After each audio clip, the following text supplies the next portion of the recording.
Hello students.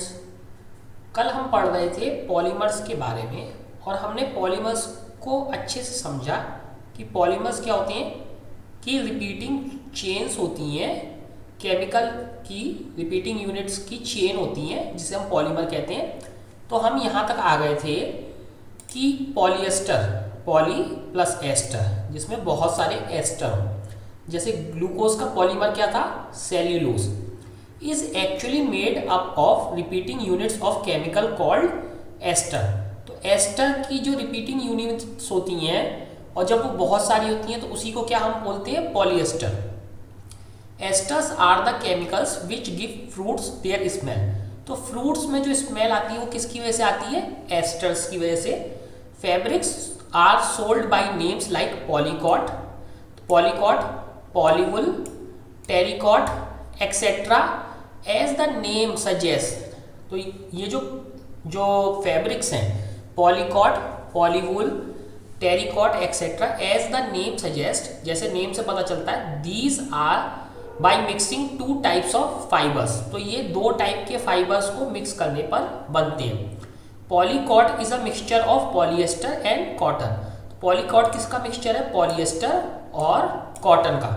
पॉलीवुल इसी तरीके से किस चीज का मिक्सचर है, पॉलिएस्टर और वुल का, पॉलिएस्टर और वुल का।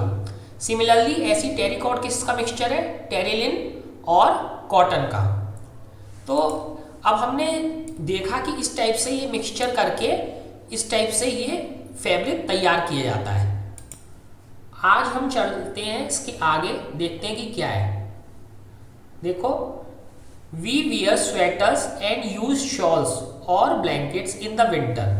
ठीक है, तो हम विंटर में जो है क्या यूज करते हैं, स्वेटर्स, शॉल्स, ब्लैंकेट्स, ये हम विंटर में यूज करते हैं। Many of these are actually not made from natural wool. तो इसमें से बहुत सारी चीजें होती हैं जो वुल से नहीं बनती, नेचुरल वुल से नहीं बनती, नेचुरल वुल उससे नहीं बनती। दो दे अपीयर टू रिजेंबल वुल, जबकि वो देखने में कैसे लगती हैं, जैसे कि वो वुल से बनी हो। These are prepared from another type of synthetic fiber called acrylic। तो देखो एक नया टाइप का फाइबर आया, एक्रिलिक, एक्रिलिक, और ये भी कैसा है, सिंथेटिक फाइबर है। तो जो सिंथेटिक फाइबर एक्रिलिक है उससे भी बहुत सारी चीजें बनती हैं और वो देखने में कैसे लगती हैं, जैसे नेचुरल वुल की बनी हो, बट वो नेचुरल वुल से नहीं बनी होती।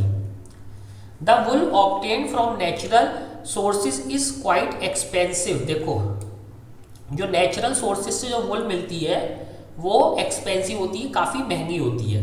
Where as clothes made from acrylic are relatively cheap. तो एक्रिलिक से बने हुए कपड़े कैसे होते हैं, एक्रिलिक से बने हुए कपड़े जो है कैसे होते हैं, चीप। जो नेचुरल वुल होती है वो महंगी होती है। तो अब हम तो सबको सस्ते कपड़े चाहिए, तो सस्ते कपड़े कैसे मिलेंगे, एक्रिलिक से। रियल जो वुल होगी, the wool obtained from natural sources, वो क्या होती है, महंगी होती है। They are available in a variety of colours. वो जो है एक वेराइटी ऑफ कलर, बहुत तरह के कलर्स में भी अवेलेबल होते हैं एक्रिलिक के कपड़े।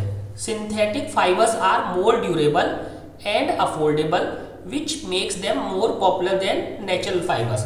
तो सिंथेटिक फाइबर्स की क्या प्रॉपर्टीज है, क्या बेनिफिट्स है, वो मोर ड्यूरेबल है, वो ज़्यादा समय तक चलते हैं। ड्यूरेबल का मतलब ज़्यादा टाइम तक खराब ना हो, ज़्यादा समय तक चलते हैं। एंड अफोर्डेबल, तो सस्ते भी हैं। तो इसी वजह से उनको क्या होता है कि वो ज़्यादा पॉपुलर हैं नेचुरल फाइबर से। तो नेचुरल वुल देखी हमने, महंगी है। एक्रिलिक क्या है, सस्ती है, उसके बहुत सारे कलर्स भी आते हैं। इन्हीं सब वजह से क्या होती है, और वो चलती भी ज़्यादा है, मोर ड्यूरेबल, यानी ज़्यादा चलती। मोर ड्यूरेबल का मतलब उसके कपड़े चलते भी ज़्यादा है। तो इन्हीं सब बातों को देखते हुए जो सिंथेटिक फाइबर्स हैं वो मोर पॉपुलर, यानी ज़्यादा फेमस होते हैं, ज़्यादा चलते हैं। मोर पॉपुलर का ज़्यादा चलते हैं क्योंकि वो सस्ते, ज़्यादा चलने वाले और डिफरेंट टाइप की वेराइटीज़ में अवेलेबल होते हैं। जबकि नेचुरल फाइबर्स महंगी होती है और उतने टाइम चलती भी नहीं है। You have already performed an activity of burning natural and synthetic fibre, activity 3.6 of class 7। तो क्लास 7 में आप लोगों ने एक्टिविटी करी थी जहां पे आपने नेचुरल और सिंथेटिक फाइबर्स को क्या करके देखा था, जला के देखा था। ठीक है, what did you observe, when you burn synthetic fibres you find that their behaviour is different from that natural fibres. तो जब हम जलाते हैं तो जलाने पे क्या होता है, जो नेचुरल फाइबर्स होते हैं उनका बिहेवियर सिंथेटिक फाइबर्स से बहुत अलग होता है। सिंथेटिक फाइबर्स और नेचुरल फाइबर्स का जलाने पर बिहेवियर क्या होता है, बिल्कुल अलग। You must have notice that synthetic fibres melt on heating. जो सिंथेटिक फाइबर्स होते हैं, देखो ये नोट कर लो, synthetic fibres melt on heating. तो सिंथेटिक फाइबर्स क्या होते हैं, पिघल जाते हैं। जैसे मोमबत्ती होती है तो उसका वैक्स पिघल जाता है, तो ऐसे ही जो है सिंथेटिक फाइबर्स क्या होते हैं, मेल्ट हो जाते हैं हीटिंग पे। This is actually a disadvantage of synthetic fibre.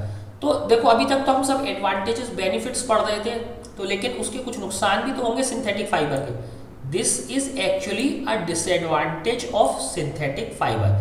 Synthetic fibre का सबसे बड़ा डिसएडवांटेज क्या है कि वो पिघल जाते हैं। If the clothes catch fire it can be disastrous. तो सबसे बड़ी ये प्रॉब्लम है कि हमने अगर सिंथेटिक फाइबर के क्लोथ्स पहन रखे हैं और अगर आग पकड़ लेते हैं वो कपड़े, तो ये डिजास्टर यानी ये बहुत बहुत खतरनाक हो सकता है। तो इसीलिए कहा जाता है कि जब भी हमें जो है आग का काम करें हमेशा कॉटन के कपड़े पहन के ही करें, क्योंकि वो आग आसानी से नहीं पकड़ते और इस तरीके से मेल्ट भी नहीं होते। The fabric melts and sticks to the body of the person wearing it. तो जो पर्सन ने पहन रखा होता है सिंथेटिक फाइबर, ये फैब्रिक पिघल जाता है और उसकी बॉडी से चिपक जाता है। We should therefore not wear synthetic clothes while working in the kitchen और इन अ लेबोरेटरी। तो देखो इसीलिए मना करा जाता है। तो हमें लैब कोट जो पहनाया जाता है वो कॉटन का होता है, इसीलिए हमें किचन में या लैब में काम करते हुए, किचन या लैब में काम करते हुए क्या है, सिंथेटिक फाइबर नहीं पहनना चाहिए। क्योंकि सिंथेटिक फाइबर ने अगर आग पकड़ ली तो वो मेल्ट हो जाएगा, बॉडी से चिपक जाएगा और फिर वो जल जाएगा, तो फिर वो बहुत खतरनाक हो सकता है। जबकि कॉटन ये है चिपकता नहीं है, तो हम उसके कपड़े तुरंत अपनी बॉडी से उतार के आग से बच सकते हैं। लेकिन सिंथेटिक फाइबर हमारी बॉडी से चिपक जाएगा और उतरेगा नहीं कपड़ा। ठीक है, तो कभी भी किचन में काम करते वक्त सिंथेटिक फाइबर्स नहीं पहनने चाहिए। अब देखो पहेली क्या कह रही है, Oh, now I understand why my mother never wears polyester clothes while working in kitchen। तो पहेली की मम्मी ये है पॉलिस्टर के क्लोथ्स क्यों नहीं पहनती किचन में, आज आप लोगों को पता चल गया। और अपने घर पे अपनी मम्मी को भी मना करें। ठीक है, all the synthetic fibers are prepared by a number of processes using raw materials of petroleum origin called petrochemicals। तो जो जितने भी सिंथेटिक फाइबर्स हैं, जितने भी सिंथेटिक फाइबर्स हैं वो नंबर ऑफ प्रोसेसेस यानी डिफरेंट टाइप की प्रोसेसेस से बनाए जाते हैं using the raw materials of petroleum. तो पेट्रोलियम के जो रॉ मटेरियल्स से बनाए जाते हैं उनको क्या बोला जाता है, पेट्रोकेमिकल्स। तो हमेशा सिंथेटिक फाइबर्स किससे बनते हैं, पेट्रोकेमिकल से। तो ये वाली लाइन नोट कर लो, ये पूरी लाइन नोट कर लो, ये आपके 1 मार्क के फिलअप में आ सकती है कि सिंथेटिक फाइबर्स किससे बनते हैं, पेट्रोकेमिकल से। ठीक है, पेट्रोलियम जिसका ओरिजिन होता है और वो रॉ मटेरियल क्या है, पेट्रोकेमिकल्स। तो पेट्रोकेमिकल्स से आपके सिंथेटिक फाइबर्स बनते हैं। Characteristics of synthetic fibres. तो कैरेक्टरिस्टिक इनकी क्या क्या खासियतें होती हैं, क्या क्या स्पेशलिटीज होती हैं, तो देखते हैं। Imagine that if it is a rainy day. तो अभी तक हम बेनिफिट्स भी देख चुके, एक नुकसान हमने देखा आग लग जाना। आग लग जाना भी इसमें सिंथेटिक फाइबर का एक नुकसान है। Imagine that it is a rainy day, what kind of umbrella would you use and why. तो किस टाइप का अम्ब्रेला आप यूज करोगे, जो रेनी डे है तो रेनी डे है और अम्ब्रेला यूज करोगे। Synthetic fibres possess unique characteristics. तो उनकी कुछ खास बातें होती हैं विच makes them popular dress materials, जो उनको पॉपुलर बनाता है ड्रेस मटेरियल के लिए। ठीक है, दे ड्राई अप क्विकली, वो बहुत जल्दी सूख जाते हैं। Are durable, less expensive. तो आप ये सब उसकी कैरेक्टरिस्टिक लिखो, they dry up quickly, are durable, less expensive, readily available and easy to maintain. तो ये उसकी खासियतें क्या है, वो जल्दी सूख जाते हैं, ज़्यादा चलते हैं, सस्ते होते हैं और आसानी से मिलने वाले और आसानी से उन्हें रखा जा सकता है। ये सिंथेटिक फाइबर्स की स्पेशलिटीज हैं।